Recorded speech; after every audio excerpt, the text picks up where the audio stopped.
Hello and welcome to a pretty substantial WWE 2K25 update video, and there's quite a bit to cover today. We're going to be covering WWE revealed some of the overalls for some of the superstars in the game. Up Up Down Down has revealed the first gameplay. We finally have some confirmation on The Island being on PC, and the first entrance video, the final boss, The Rock.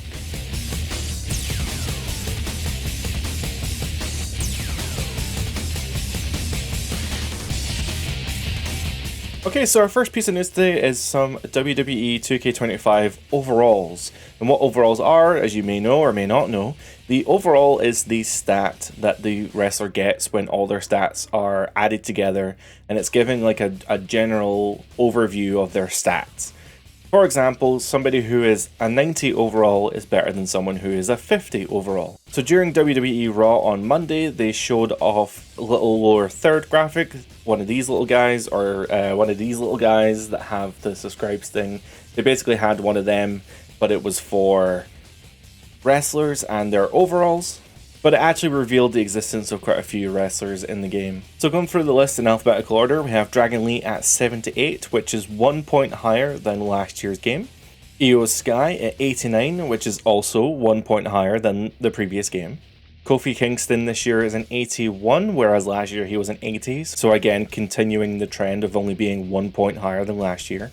Liv Morgan is now a 91, whereas the previous year she was an 85, so quite a big jump here. More stats for former World Heavyweight Champion Liv Morgan.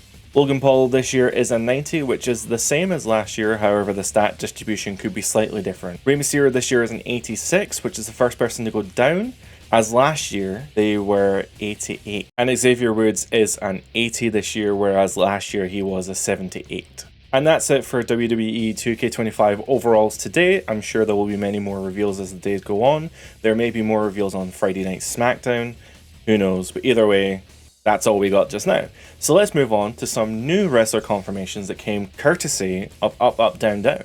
So if you don't know what Up Up Down Down is, it is the YouTube gaming channel that is hosted by Xavier Woods, aka Austin Creed, and they got some exclusive gameplay for WWE 2K25. So in the video, it's just Dominic Mysterio, Tyler Breeze, Kofi Kingston, and Xavier Woods, kind of just shooting the shit, just chilling out, playing the game, but there's some actually new information in that video.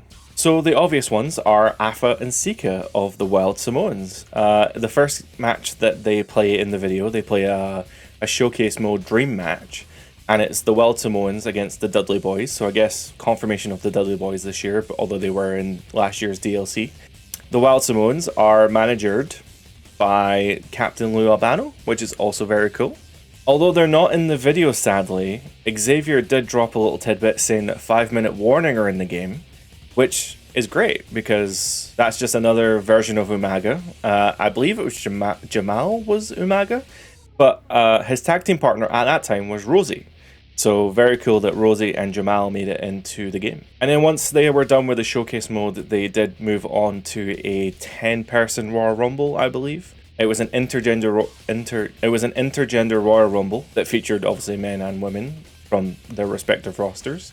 It showed off some new character models, but I think the main one people will be interested in is knowing that Kalani Jordan from NXT is confirmed for the game. So as I mentioned, they were going through the showcase mode, so that means that they were going through the menus. We got our first glimpse at the 2K25 showcase mode menu. The matches that we were able to see when they were scrolling through was the Wild Samoans versus the Dudleys as a dream match. It also showed Nia Jax versus Lyra Valkyria at Crown Jewel, which is our first confirmation that Crown Jewel is in fact in the game this year, which would probably lead you to believe that Roman and Solo Sikoa will also be in the game, since it was at the same show. And Roman Reigns versus Seth Rollins at the Royal Rumble, where Seth did bring back his Shield brother persona. So while to some people these matches may not be a huge surprise, I think it's very cool to have some confirmation that these matches are going to appear in the game within showcase mode. And yeah, if anyone's interested, the match that they played had the objectives in the top left corner, the same as previous years, and it seemed to be the exact same situation where you just play through the match and you just do the objectives like taunting or throwing people into certain corners, getting people's body parts to red. It's the usual thing, but you know, It's hard not to do that in a kind of linear story mode. And finally today on the WWE 2K25 subreddit, 2K devs did confirm why the island is not coming to PC. This is a pretty substantial quote, so bear with me while I try and read this out. Due to hardware limitations presented by Gen 8 consoles and many players' PCs, we decided to focus on developing the island experience for Gen 9 consoles, which also limits cross-gen sharing of community creations. We intend to explore the possibility of opening up the immersive world of the island to PC players in future iterations of WWE 2K. Okay, so there's a little bit to unpack here, and most of it's not good news. So the first thing is obviously that the hardware limitations of Gen 8 consoles and many players' PCs held back the island from being available on specifically PC. Now what Gen 8 is, Generation 8 consoles are the PS4 and the Xbox One. Now, I don't fully understand why the PC has been lumped into this, because PC hardware actually is on par with PS5, if not better. The functionality of a PS5 should be available on PC. PC architecture is very similar to PS5. The processors, honestly, are on par. The retail processors are available that have the same performance as a PS5 CPU. And the new graphics cards, things like the 4090 and even then the 30 series, are on par with the PS5, so I don't understand really why that's not available.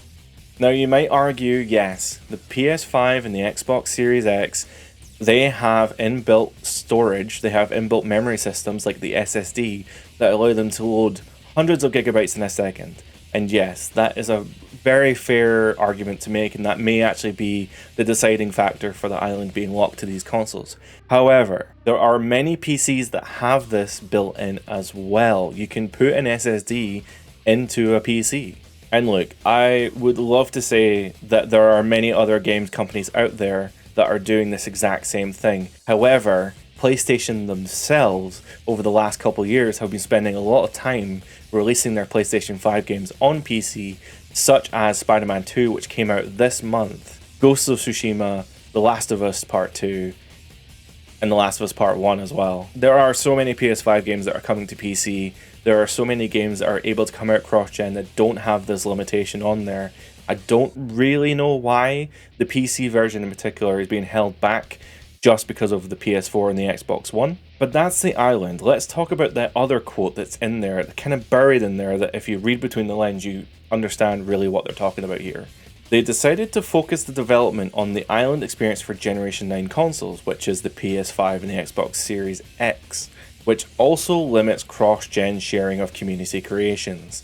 Now, what that means to me, now there's been no confirmation of this, but what that sounds like to me is that the community creations that's on PS4 and Xbox Series will not be available for PC players, and PC players who create their custom characters and whatever they do on the PC side will not come to the PS5 and the Xbox Series X. Now, how do I feel about that? That's not great. Obviously, when you're playing the most recent version of a game, an annualized series like 2K, you want to have like the best current game, right? And I think for PC players, it's obviously, I've already talked about this in the island portion, but it's a shame they're not getting the full, final kind of new release of the game. And I think it's a real shame for PS5 players to not get, and Xbox players, to get their share of the community creations from PC, since they had that in the previous years. They had that before. Why are you taking things away? Now, I do think that there's a bigger discussion to be made here, because things like intergender wrestling apparently came off the heels of people like What's the Status being able to upload male versions of female wrestlers and having those intergender matches in 2K24. Releasing them on cross-gen community creations meant that people on PS4 could theoretically, if they were willing to use up their creation slots that way, they could use intergender wrestling with like the entire roster in 2K24. I really think though that things like, I'm not trying to pass blame in any regard.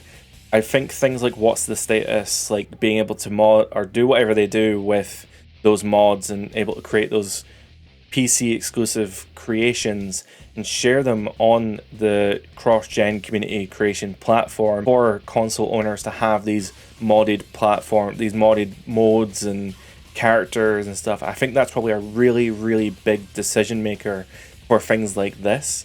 And again, not passing blame.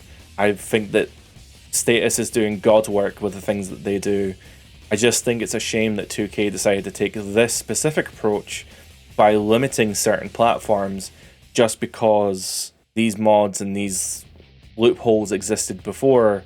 They're limiting what's available now. But hey, I'm trying not to be negative all the time. I really am excited for 2K25. I think what they've showed off so far for the game this year is looking really, really good. And ultimately, I think next year when we talk about cross-gen creations and the island and the PC version, none of this will matter because 2K26 will probably be the most up-to-date version on PC. They'll probably get whatever version of the island is next year, and we probably won't even remember having this discussion. But that's going to be us for today. I hope you enjoyed this video, this little news update. I'm going to end the video with The Rock's entrance from 2K25. I think it looked great. I think the animation's very authentic and I really like what they've done. If I had one little note, 2K, please turn down the sound on the fire. I think when the camera is very close to the fire on the ground, it makes that really loud noise. It drowns out the audio a little bit, so if you could turn it down a little bit, that would be great. But hey, nitpicks aside, I think it's looking great, and I'm really excited for 2K25 this year. So if you want to see more 2K25 news and gameplay, please consider liking and subscribing. We just hit 200 subs, which is insane, by the way. The fact that even 200 people want to watch my videos, never mind the fact that I'm getting over 1,000 views for some videos, is crazy. So thank you so much for everyone for supporting me. Just some random, Scottish guy that wants, with a ginger beard, that wants to play WWE games online. Thank you so much. I hope you enjoy your stay here with me on Virtual Pro Wrestling. My name is Gary. Thank you very much for watching, and I'll see you next time.